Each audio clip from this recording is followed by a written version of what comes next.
audience members. This is Laura, my dog Princess, my friend Yessie, my son Chase, and my son Caleb. Say hi, you guys. Hi. So today's speech is going to be about oral hygiene or dental hygiene.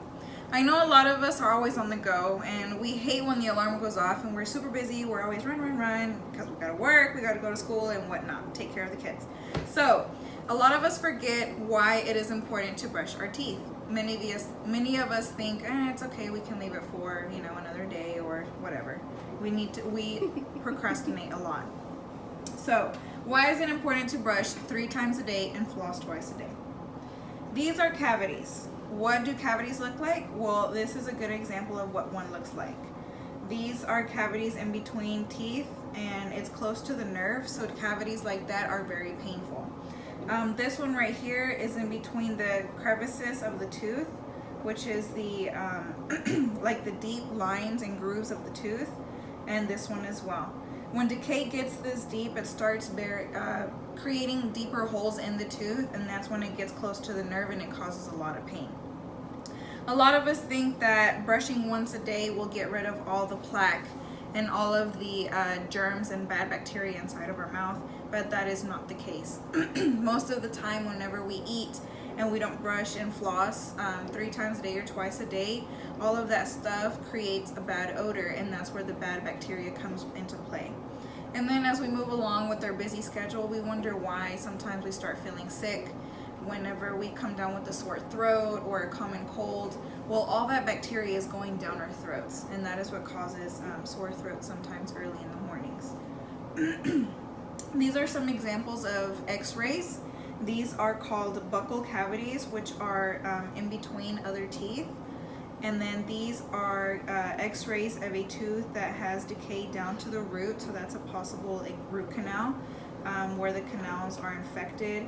And then this tooth, the decay is so large that it is not possible to do a root canal to fix that tooth anymore, so it is considered an extraction.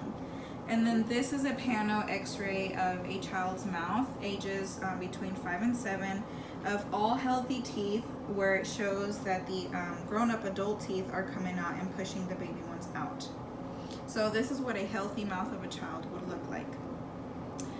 Most of the time, children nowadays in the United States, according to the American Association of Dental Practices, 42% of children ages between 2 and 11 have decay inside their mouth, and only 23% of them get treated. The rest do not. And then most of them end up getting ill and stay sick throughout the year, and then they wonder why. And then a testimony that I'd like to speak about real quick is a woman that had a child. After childbirth, she began to realize her mouth was very sensitive, so she began to change her diet. And she realized that all she needed was remineralization. She needed to drink more milk, eat heavy proteins and foods with calcium in it, and that made her teeth stronger, and she didn't feel them as weak. And then another testimony that I wanted to talk about was a woman relied on prayer. She says that she prayed to God to heal that hole inside her mouth, and whenever she checked the following day, that hole was gone.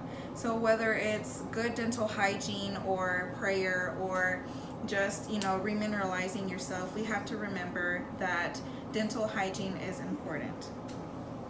Okay, so dental work can be very expensive. Cleanings, procedures are very costly, so it is very important to keep your teeth healthy and clean, so brushing and keeping good dental hygiene is awesome.